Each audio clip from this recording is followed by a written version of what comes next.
The Pentagon cafeteria buzzed with its usual lunch chaos: officers in dress uniforms, civilian contractors, administrative staff all flowing through the food lines. Lieutenant Jake Morrison grabbed his tray and scanned for a seat, his Navy SEAL trident gleaming on his chest. He spotted an empty chair at a table where a young woman sat alone, wearing simple khakis and a plain polo shirt. She looked maybe 30, reading something on her tablet while eating a salad. Civilian contractor, he assumed. Pretty, but seemingly oblivious to the military hierarchy surrounding her. "Mind if I sit?" Jake asked, already pulling out the chair. She glanced up, gave a small nod, and returned to her tablet. Jake settled in, and his buddy Marcus joined them. They started talking shop, loud enough to be noticed, which was the point. SEALs didn't exactly hide their presence. "So there I am, 40 feet underwater," Jake was saying. And the lieutenant, not me, different guy, completely panics, forgets every bit of training. The woman continued reading, apparently uninterested.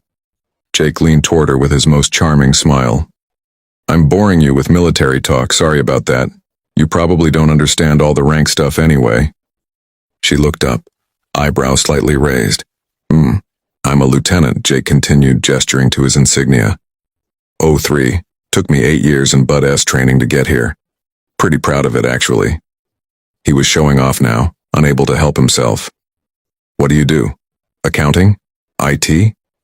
"Something like that," she said mildly. Marcus kicked Jake under the table, a warning he ignored.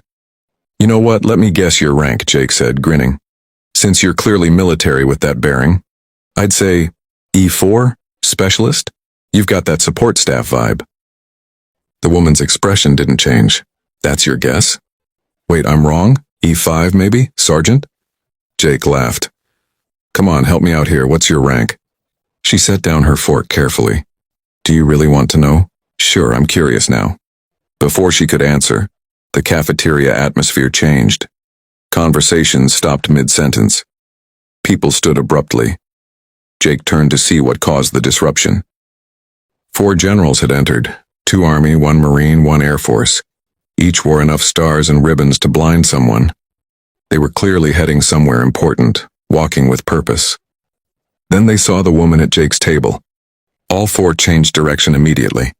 Jake watched in confusion as the most senior military officers in the building approached their table.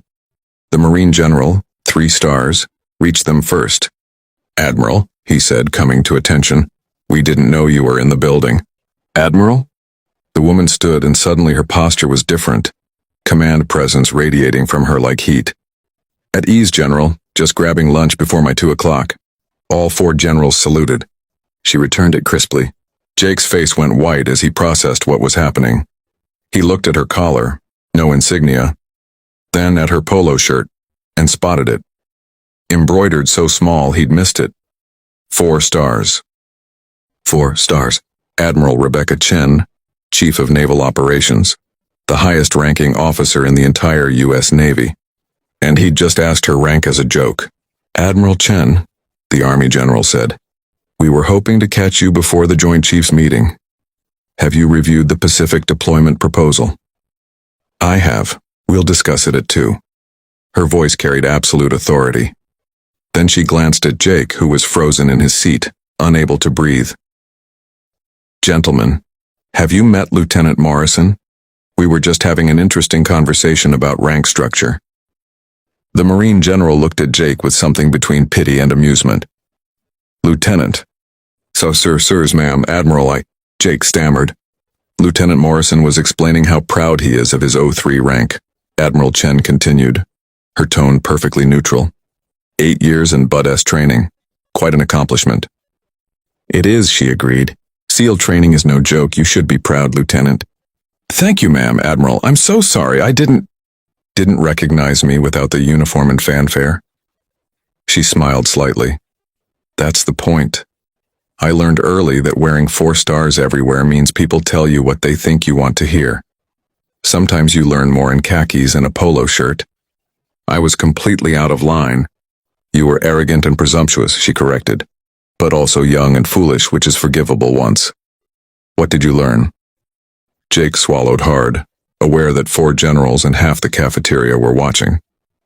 "That rank isn't always visible, ma'am. and that I should treat everyone with respect, regardless of how they're dressed or what I assume about them. Good start. What else? That I don't know as much as I think I do? Better. Admiral Chen picked up her tray. Lieutenant, you're a SEAL.